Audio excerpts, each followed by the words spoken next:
I love your quote saying the basis of our life is freedom. I would love to hear more about that. The basis, the foundation of our life is freedom. Because everything that comes to you is because of your individual, personal, vibrational offering. No one can vibrate for you. No one can get inside of you and offer that vibration. You have absolute control over your point of attraction. And there cannot be a stronger definition of freedom than that. We often add, just to sort of get your attention, the statement, you are so free, you can choose bondage. And what happens with so many people is they don't believe that they are free because things are happening to them that they don't want. And they don't believe that they would choose unwanted things. But that's because they do not know how they're choosing. They think that the word yes means come to me. They don't realize that the word no means come to me, this thing I do not want. They don't realize that this is a universe based on attraction only, that there is no exclusion. And every time you say no to something, you're really saying yes to it because your attention to it activates it. So that freedom is rarely exercised consciously and deliberately. It's only the likes of you who are willing to take the time to really understand the vibrational basis of this universe. And when you do, when you finally understand that you create your own reality because of the thoughts you think, and that you have control over the thoughts you think because you have guidance that lets you know the vibrational nature of them, and then you get the exhilarating experience of getting to watch things actualize around you that you have deliberately honed into shape and place. That's freedom. That's freedom. That's empowerment. That is invincibility. Yeah. Invincibility. Beautiful. Right now I'm experiencing or enjoying the most amazing freedom in love with my partner, and I see that as a reflection of my relationship with my inner being. Everything is a reflection of your relationship with your inner being. No exception. And if you tend to that relationship first, every other relationship with every person, place, or thing will be good. And I want to hear more about freedom with my inner being. How?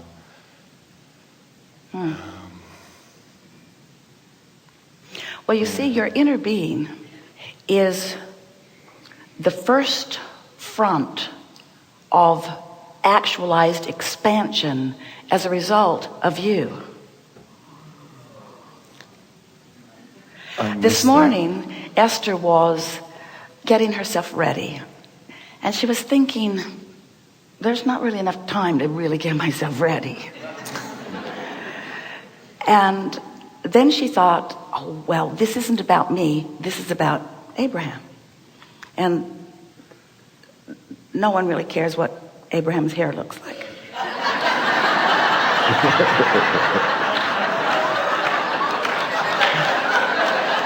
They'll just be brilliant and no one will notice.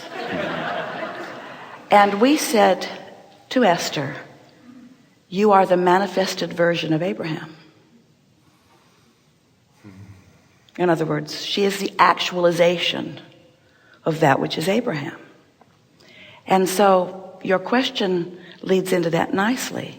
In other words, who is your inner being? Well, your inner being is expanding as a result of that which you are about. But then you are the reflection back of that expansion. We're taking this cycle of life to a new place of understanding, aren't we? So you were source energy, you were that inner being, which is really not the easiest thing to describe in your physical terms because it is consciousness. So you are this non-physical consciousness, and a part of that flows into that which is you here in this physical body, where you explore and expand. And that source within you, your inner being, becomes the immediate vibrational equivalent of that expansion. Now, that's all freedom. In other words, you freely came, you wanted to so much. You freely explore and you freely shoot rockets of desire without even realizing that you are doing that. It is a natural consequence of your focus. So, because of your freedom, you're selfish. We have to put selfish in there because we can't talk about freedom without the realization of self. Your selfish perspective, you are able to discern wanted and unwanted. I like that more than that. I like that even more than that. In other words, those preferences are constantly born within you, born from you. And as those rockets of desire or those preferences move into that vibrational vortex that we've been talking about, your inner being becomes that expanded version of you, freely and joyously and appreciatively. So then your work is to find a way to be a vibrational match to that expansion. Even though you have become that, you are at all moments in time free to join it or not, free to experience the resonance of it or free to disallow your resonance of it. But your inner being, who has benefited by your exposure to life, is also free to choose. But your inner being chooses that alignment, because you see, your inner being has an inner being who has an inner being who has an inner being who has an inner being who has an inner being who has an inner being who has an inner being who has an inner being. And all of that is aligned with that well-being that humans scantily and without understanding it hardly at all call God. That energy stream, that consciousness of well-being, that stabilizing influence of all that is. And in any moment, every point of consciousness all along the way has the freedom to choose alignment and resonance with that or not. I didn't realize. Because in every particle of the universe, there is wanted and absence of wanted. And every point of consciousness has the option of choosing. Most points of consciousness are choosing easily. The subatomic particles, most of the beasts of your planet, all choosing alignment because the dominance of that well-being is so pervasive. And, oh, hear this. And because they are not focused consciousness into the contrast with the express purpose of taking thought beyond that which it has been before, like you are, you see. Starting to feel more appreciation of who you are in all of this. We're talking about the evolution of all species, but we're talking about the absolute freedom to be. But we cannot speak of freedom without putting enormous emphasis upon the overriding, underlying, empowering, pervasive, all-inclusive vibration of well-being, which you have the freedom to choose in this moment or not. So you kind of get how when you choose not to allow it, it feels so off. It's a big stream. It's a big stream that will dominate and will prevail regardless of what any of you do anytime, which is our way of saying you can't get it wrong. People talk often of, oh, well, we're just going to mess this planet up. We're going to get so out of focus and so out of balance, and we're going to do so many of the wrong things, which is a person's way of saying you're not doing what I want you to do. That's usually what they mean. Oh, you're destroying the planet. If you would behave more like me, it wouldn't be destroyed. And we say, it's not being destroyed. It's being rediscovered. It's being re-perpetuated. It's being re-energized. It's being refocused. There aren't enough of you here in your disconnection to destroy this planet. It's in the state of becoming. It's in an utter state of well-being. But you have the freedom to know that or not. You have the freedom to choose the thought that wrenches your gut and makes you worried and makes you misbehave. Or you have the freedom to accept the well-being and look for evidence of it and tune yourself to the frequency of that. That point of my inner being having the choice never heard before. It really hit me in my heart when you said it. Yeah. Do they really? So No, your inner being is the exception to the basis of freedom.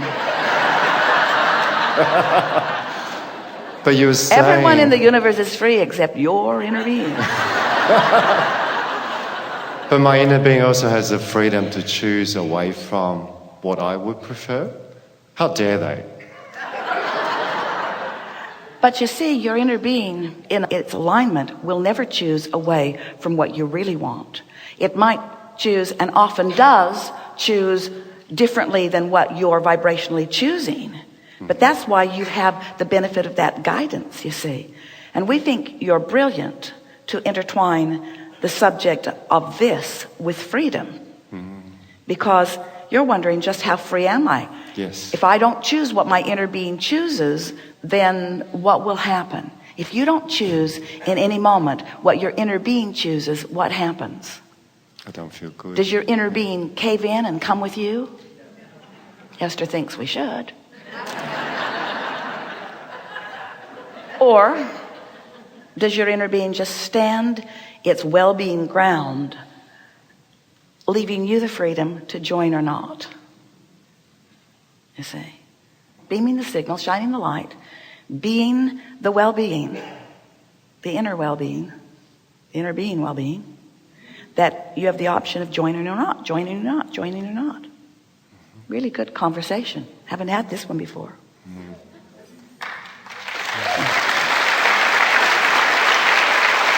Good. So another aspect of it, the basis of my being here is my beautiful body. So exploring freedom about the body I have, or the body has. So on a cellular level, freedom. Well, now this is an interesting thing, because the cells of your body are lined up with your inner being as well. And in the absence of resistance, which you're introducing through contradictory thought, the cells of your body have free reign to thrive. But if you are chronically crossways of the resonance with your own well-being, then while the cells of your body are doing their best to align, it is a more difficult situation for them. So that's why the evidence of your alignment, that resonance of alignment, feels like, in an emotional sense, joy, feels like appreciation, feels like exhilaration. But an even more vivid, actualized version of that alignment feels like vitality, feels like energy, feels like flexibility, feels like endurance, feels like well-being, you see. So your next question is, so do my cells have the freedom to choose? Right. And we say yes. And the cells of your body are choosing, but they are influenced by the overriding vibration of your being, because you are the chooser of that alignment. They're all thriving. It's sort of like, it's exactly like, well, it's sort of like. Every analogy is almost perfect. It's like, as a peoples upon your planet, you are all choosing individually and not necessarily choosing with awareness of what would be best for the whole. But ultimately, and we're reaching far out there and asking you to come with us, even though it may be a stretch for you, when it comes right down to it, what's good for any individual is really what's best for the whole. And standing in a place where you're pushing against what you think is best, then you disconnect yourself from the good of the whole, you see. We're getting out there, starting to feel a little muddy to you. So let's pull back into the part of it that is clearer.